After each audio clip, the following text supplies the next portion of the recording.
राम। तो आज हम अपने प्यारे कथा रसिक श्री सीताराम जी को उनके जिन दिव्य प्यारे भक्त का चरित्र श्रवण कराने वाले हैं, उनका नाम है श्री केशव भट्ट जी। ये ठाकुर जी के ऐसे भक्त हुए जिन्होंने यवनों से खूब लोहा लिया, जिनके लिए साक्षात माता सरस्वती जी स्थिति थी, साक्षात प्रकट होकर उन्हें तत्व बोध कराती थी। तो ऐसे केशव भट्ट जी, जिन्हें कई लोग श्री केशव भट्ट जी कश्मीरी भी कहते हैं, क्योंकि ये कश्मीर में बहुत विराजे, तो इसलिए नाम ही केशव भट्ट जी कश्मीरी पड़ गया। श्री मथुरा जी के ध्रुव टीला पे भी विराजते थे। मथुरा में ही श्री नारद टीला पर इनकी चरण पादुका स्थापित हैं। तो ऐसे श्री केशव कश्मीरी जी, इनका प्रादुर्भाव, इनका प्राकट्य दक्षिण भारत में हुआ। तेलंग देश के अंतर्गत वैदुर्यपत्तन नामक नगर में श्री निम्बार्क भगवान के ही वंश परंपरा में इनका प्राकट्य हुआ था। इनके श्री पिताजी का नाम श्री मुकुंद भट्टाचार्य जी था। वंश में वेद शास्त्र में सभी निपुण थे। इनके महापुरुषों का ही वे वंश था। तो इनके कुल में माता सरस्वती का वरदान तो सभी को प्राप्त था, लेकिन ये तो ऐसे अनोखे हुए कि साक्षात माता सरस्वती आती थी और इन्हें तत्व बोध कराती, जिसके फल स्वरूप उपनयन के बाद अल्पकाल में ही सारे वेद वेदांत में पारंगत विद्वान हो गए ये। लेकिन जैसे कि हम सुनते हैं, जो इतना विद्वान हो जाए तो वे शास्त्रार्थ करे और उनमें खूब अभिमान भी हो जाता है, लेकिन विद्या का असली फल तो विवेक का जन्म है। वही इनके साथ हुआ। हृदय में विवेक की जागृति हुई और संसार से असारता हो गई, और इसी कारण वह संसार से विरक्त हो गए। श्री निम्बार्क संप्रदाचार्य श्री गांगल भट्टाचार्य जी से इन्होंने वैष्णवी दीक्षा प्राप्त की और भगवत आराधन में लग गए। उस समय मलेच्छु यवनों पाखंडियों ने इतना आतंक कर रखा था भारत भूमि पर, जिन्हें देखकर अब तो इन्होंने मोर्चा संभाला और वैष्णव धर्म का खूब प्रचार प्रसार किया। अपने सहस्त्रों शिष्यों के साथ कई बार भारत के समस्त तीर्थ का परिभ्रमण किया। कितनी ही बार कश्मीर में वादियों में जाके कठोर संघर्ष करना पड़ा इन्हें, शास्त्रार्थ करना पड़ा, और शास्त्र शस्त्र और सिद्धि के बल से सबको हरा दिया इन्होंने। आपने तो ब्रह्म सूत्र, गीता, भागवत जी पे सारगर्भित व्याख्याएं लिखी, जिनका विद्वान जनों में, विद्वत सभा में बहुत आदर होता है। इनका जीवन चमत्कार पूरी घटनाओं से भरा हुआ था। एक बार तो श्री केशव भट्ट जी सहस्त्र शिष्यों के साथ पूरी जमात लेके तीर्थ यात्रा पे निकले और वैष्णव धर्म का प्रचार प्रसार करते हुए जितने भी विमुख जन होते थे उन्हें शास्त्रार्थ करके पराजित करते थे और वैष्णव धर्म पे ले आते थे उन्हें। ऐसे ही असंख्य असंख्य जनों को इन्होंने वैष्णव बनाया। इनके केवल दर्शन, स्पर्श, समागम से सब कृतार्थ हो जाते थे। अब तो घूमते हुए रमते हुए कश्मीर पहुंचे। वहां पे तो यवनों का बोलबाला था, परंतु श्री केशव भट्ट जी ने किसी की परवाह नहीं की, यवनों की परवाह नहीं की, और यवन बादशाह का जहां महल था उसी के समीप सब जमात को रुकने का आदेश दे दिया। अब संतों ने जब जल थल सब देखा कि सबकी व्यवस्था अच्छी है यहाँ पे, तो अपना आसन वहीं लगा लिया और जहाँ जहाँ आसन लगाया खूब आनंद से वहाँ भजन करने लगे। अब प्रातः काल हुई, ब्रह्म मुहूर्त में ही अब सब संत खूब प्रेम से स्नान आदि करे, अपनी ठाकुर सेवा करे। हम ठाकुर सेवा करेंगे तो उसमें शंख, घंट, घड़ियाल सब बजाएं। अब ब्रह्म मुहूर्त में लाखों संत जब एक साथ शंख, घंट, घड़ियाल बजाए तो बादशाह की तो नींद खुल गई। बहुत बिगड़े, अरे ये शोर कहाँ से आ रहा है, कौन इतना शोर कर रहा है, मेरी नींद खराब कर दी। सबने जाके पता लगा। अब तो दीवान बहुत घबराया, जाके देखा तो अरे यहाँ तो इतने सारे हिंदू फकीर डेरा जमाए बैठे हैं। तुरंत भागा हुआ बादशाह के पास आया और कहा कि बहुत सारे हिंदू फकीर आए हैं, उन्होंने यही कोलाहल मचा रखा है। कहने लगे अपनी भाषा में कि अपने पीर पैगंबर की पूजा कर रहे हैं और उसमें शंख घड़ियाल बजा रहे हैं और सबको जगा रहे हैं। सबकी नींदें खराब कर दी उसने तो। अब बादशाह ने हुक्म दिया, अच्छा सबके शंख घड़ियाल छीन लो और नदी में फेंक दो। अब हुक्म पाते ही सारे राज कर्मचारी आ गए और एक एक करके सबके घंटे, घड़ियाल, शंख सब लेके नदी में फेंक दिए। लेकिन अब कृपा, संतों की महिमा ऐसी कि नदी में फेंकने के बाद भी आवाज बंद नहीं हुई। और बादशाह वहां पूछे कि ये आवाज अभी भी कहाँ से आ रही है, सब फेंक दिया तो बच कहाँ से रहे हैं, कौन बचा रहा है अभी भी इसे।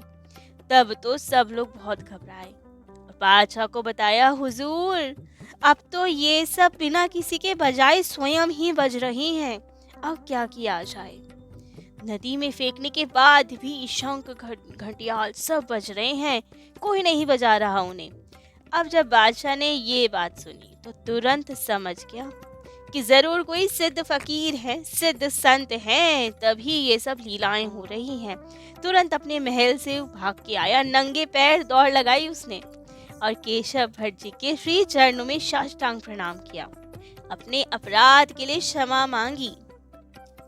तब तो केशव भट्ट जी ने बादशाह से लिखवाया, शर्तें करवाई कि अब हिंदू धर्म में कोई दखल अंदाजी नहीं होगी, कोई भी शंख घड़ियाल बजाए तो रोक नहीं लगानी तुम्हें। अब बादशाह तो क्या ही करता, तुरंत स्वीकृति दे दी और महल के आसपास की सब जमीन उन संत को ही अर्पण कर दी। बादशाह का ये सब प्रेम आग्रह देखकर अब केशव भट्ट जी वहीं रहने लगे, इसीलिए इनका नाम केशव भट्ट जी कश्मीरी पड़ा। अब केशव भट्ट जी ने यवनों को प्रभावित करने के बाद वहीं पे शाक्त आचार्य श्री विद्याधराचार्य जी को शास्त्रार्थ में पराजित किया और वैष्णव बनाया। उन्हें बताया कि वैष्णव धर्म उपासना करनी चाहिए और उनका नाम रखा श्री ब्रिजेश आचार्य जी। कश्मीर में भक्ति का प्रचार कार्य श्री आचार्य चरण ने उन्हीं को सौंपा। वहीं इन्होंने खूब भजन साधन किया, इतना कि श्री चक्र सुदर्शन जी इनको सिद्ध हो गए, उनकी सिद्धि इन्हें मिल गई। तभी कुछ समय बाद श्री केशव भट्ट जी ने सुना कि मथुरापुरी में विश्राम घाट पे यवनों का एक समूह निवास कर रहा है और उन यवनों ने वहां के मुख्य द्वार पे, प्रवेश द्वार पे एक ऐसा यंत्र लगा दिया जिससे कि कोई भी सहज स्वभाव से यदि उसके नीचे से निकले तो तुरंत उनकी सुन्नत हो जाती है। सुन्नत अर्थात वो मुसलमान बन जाते हैं। प्रक्रिया क्या होती है वो नहीं पता, लेकिन वे मुसलमान बन जाते हैं किसी तरह से। उनके हिंदू तक के सारे चिन्ह नष्ट हो जाते हैं, जैसे कि शिखा होती है तो वे कट जाती होगी, तो जो भी हो वो मुसलमान बन जाते हैं। तो अब इससे तो हिंदू लोग बहुत घबराने लगे। अब मथुरा तो हमारी मेन उपासना स्थली है, वृंदावन मथुरा सब कृष्ण उपासना में तो बहुत महत्व रखते हैं, लेकिन अब कोई हिंदू वहां जाए तो कैसे जाए, क्योंकि मथुरा के प्रवेश द्वार पे ही यंत्र लगा है। जाते ही हिंदुओं की सुन्नत हो जाती है और वे मुसलमान बन जाते, और ऐसा होते ही सब मुसलमान दौड़ के उस व्यक्ति के पास पहुंच जाते और उन्हें कहते कि देखो अब तुम मुसलमान हो गए हो, तुम हिंदू नहीं बचे हो। पहले ये सब चिन्ह बहुत इंपॉर्टेंट होते थे, शिखा रखना हिंदुत्व की पहचान होती थी, तिलक रखना हिंदुत्व की पहचान होती थी, जनेऊ होता था। अब तो सब वैसे ही सब छोड़ते ही जा रहे हैं, लेकिन पहले ये सब बहुत इम्पोर्टेंस रखता था। तो अब जब ये सब चिन्ह गायब हो गए और वे मुसलमान के चिन्ह उनमें आ गए, तो अब मुसलमान उन्हें बहुत डराते, कहते देखो तुम तो हिंदू बचे ही नहीं, तुम तो मुसलमान हो चुके हो, और जबरदस्ती उसको ले जाते, क्योंकि वो तो पहले ही डर जाते कि हमारे हिंदुत्व के चिन्ह कहाँ गए, और ऊपर से सब मुसलमानों से घेर के जबरदस्ती ले जाते और उन्हें जबरदस्ती अपने दल में मिला लेते। अब इससे तो हिंदुओं पे बहुत भारी खतरा होने लगा, हिंदुत्व पे खतरा होने लगा। अब जब ये बात केशव भट्ट जी को पता चली तो हिंदुत्व और हिंदू धर्म की रक्षा के लिए तुरंत अपने सहस्त्रों शिष्यों के साथ केशव भट्ट जी मथुरापुरी की ओर आए और उस यंत्र के नीचे आके डटकर खड़े हो गए, क्योंकि इन्हें तो चक्र सुदर्शन जी सिद्ध था और उनके प्रभाव से, चक्र जी के प्रभाव से यवनों का वो यंत्र तो पहले ही नष्ट हो गया था। अब इन्हें कोई भय ही नहीं था। जब यंत्र ही नष्ट हो गया तो उनके नीचे जाके खड़े होने से कोई बह नहीं। संतों का यंत्र कुछ नहीं बिगाड़ सकता। क्योंकि वैष्णव जनों के साथ तो ठाकुर जी का सुदर्शन चक्र सदैव चलता है उनकी सुरक्षा में, तो वही इनके साथ भी हुआ। जब इतने बड़े वैष्णव संत हैं ही, इतने सैकड़ों उनके साथ शिष्य थे सभी वैष्णव, तो चक्र सुदर्शन जी कैसे न रक्षा करते।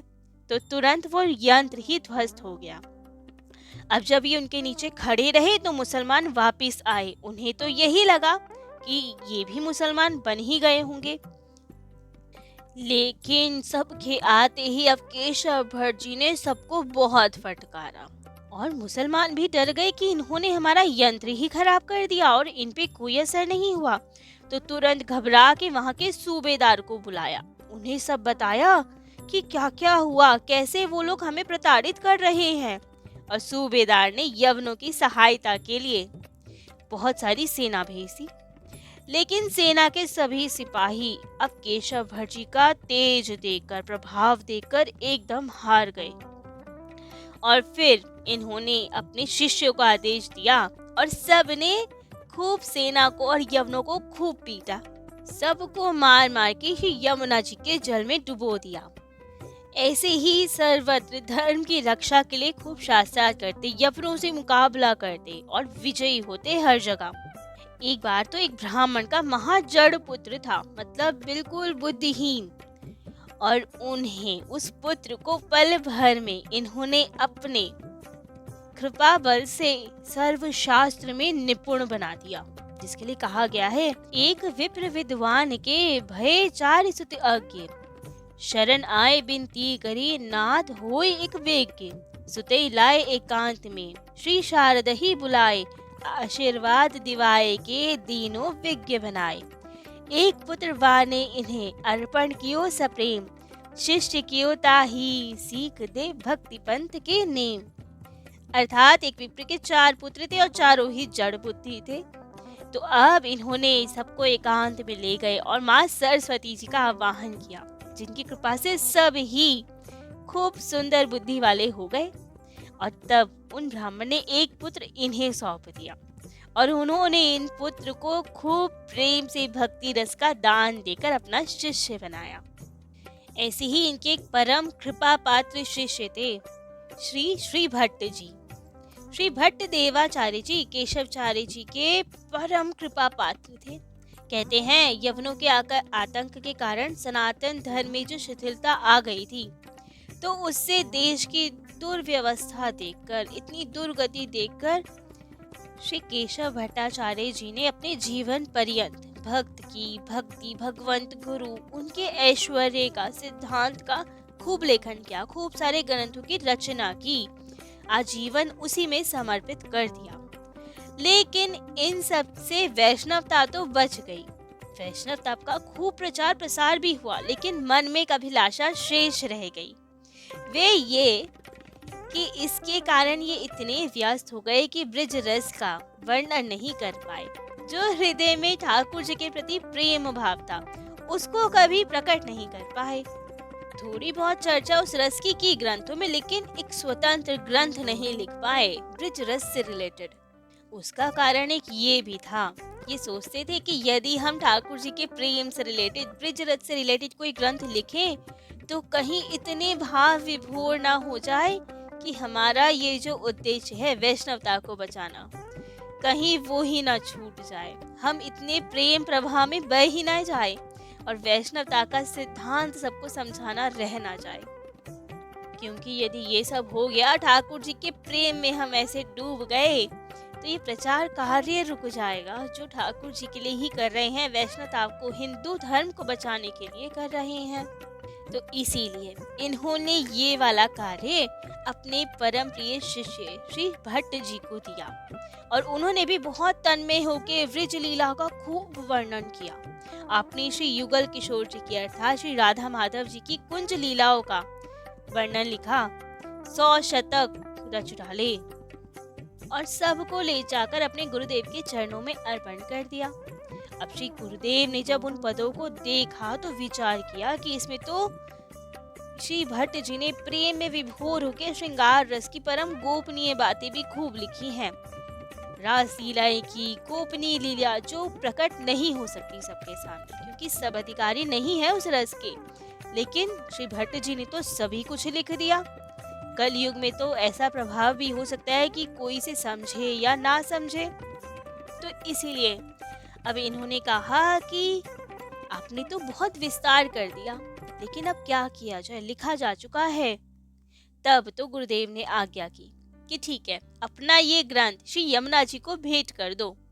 यमुना जी जितनी कृपा करेंगी, वे जितना लीला प्रकाश करना चाहेंगी, उतने ही श्लोक ऊपर आ जाएंगे और बाकी यमुना जी अपने हृदय में समा लेंगी। तो ऐसा ही किया गया। तो अब यमुना जी में वो ग्रंथ सौंप दिया गया और यमुना जी ने केवल 100 पदों को छोड़कर शेष समस्त ग्रंथ अपने अंदर आत्मसात कर लिया। अब यमुना जी की कृपा से प्राप्त वो 100 पद ही श्री युगल शतक नाम से प्रसिद्ध हैं। रसिक उपासना में तो वे जो पद है मंत्र तुल्य कहे जाते हैं। वस्तुतः उन पदों की रचना तथा उनमें वर्णित उपासना, निष्ठा, लीला विलास सब कुछ एकदम अलौकिक है। श्री श्री भट्ट जी से युगल किशोर जी अर्थात श्री राधा माधव जी, राधा कृष्ण जी इतना प्रेम करते थे, इतना प्रेम इनके हृदय में था कि ये जो भावना करते थे ठाकुर जी वैसी ही लीला करने लगते थे। एक समय की बात, जेठ की दोपहरी में इन्होंने एक पद गाया। भीजत कब देखो इन नैना, श्यामा जू सुरंग चूनरी मोहन को उपरैना। युगल किशोर कूंज तर ठाड़े, जतन कियो कुछ मैना। उमड़ी घटा चहु दिस तेजे, श्री भट्ट गिरी आए जल सेना। अब ये पद पूरा होते होते, अब इस पद में तो कहा गया है ना कि मैं इस नैनों से देख रहा हूँ कि युगल किशोर जी वर्षा में भीग रहे हैं। उनका वर्णन किया गया है कि कैसे आकाश में बादल छाए हुए और राधा कृष्ण वर्षा में भीग रहे हैं। अब ये भाव इनके मन में आया, पद गा दिया। लेकिन राधा माधव तो इनसे इतना प्रेम करे कि जो ये पद गाएं वही सत्य कर दे। तो इस पद के पूरा होते होते तत्काल आकाश बादलों से छा गया। रिम झिम प्यारी प्यारी फुहारें होने लगी और एक कुंज के नीचे भीगते हुए श्री युगल किशोर श्री राधा कृष्ण के प्रत्यक्ष दर्शन हुए इन्हें। एक बार आपके मन में श्री प्रिया प्रियतम के एकांतिक निकुंज लीला के दर्शन की उत्कंठ व्याकुलता आई। मन बस यही कि एक बार ठाकुर जी निकुंज में दर्शन दे दे। शरीर के सुध बुध भूले हुए, खान पान बिसराए हुए, अविरल अश्रु धारा बहाते हुए हर जगह ढूंढे अपने राधा माधव को। हर कुंज कुंज में जाकर अश्रुपूरित नेत्रों से देखते कि कहाँ मिलेंगे मेरे राधा माधव। वहाँ की रज में लोटपोट होने लगे। लेकिन अंत में जिन खोजा तिन पाइया, यही चरितार्थ हुआ। जिसने खोजा उसे मिले भी हैं ठाकुर जी। तो ऐसे ही आपने एक निकुंज में श्री प्रिया जी को देखा, अर्थात राधा रानी को देखा, जिनके चरण कमल श्री श्याम सुंदर पलोट रहे थे। तो अब उस समय इन्होंने एक पद गाया इसी भाव, इसी दृश्य से रिलेटेड कि श्याम जी श्री राधा रानी के चरण कमल पलोट रहे हैं। पद था श्री प्यारी जू के चरण पलोटत मोहन, श्याम कमल के दलन लपेटे अरुण कमल दल सोहन। कभुक ले नैननी लगावत अली धावत जो मोहन। जय श्री भट्ट छबीली राधे होत जागते छोहन। ऐसी ही अब इनके समस्त पद ठाकुर जी और हमारी राधा रानी के प्रेम रस में भीगे हुए होते थे। तो ऐसे थे श्री भट्ट जी और उनके गुरु श्री केशव कश्मीरी जी। तो आज इन भक्तों का चरित्र तो यही विश्राम देते हैं। कल अपने प्यारे कथा रसिक श्री सीताराम जी को उनके अन्य किसी दिव्य प्यारे भक्त का चरित्र श्रवण कराएंगे। आज के लिए इतना ही। जय जय श्री सीताराम।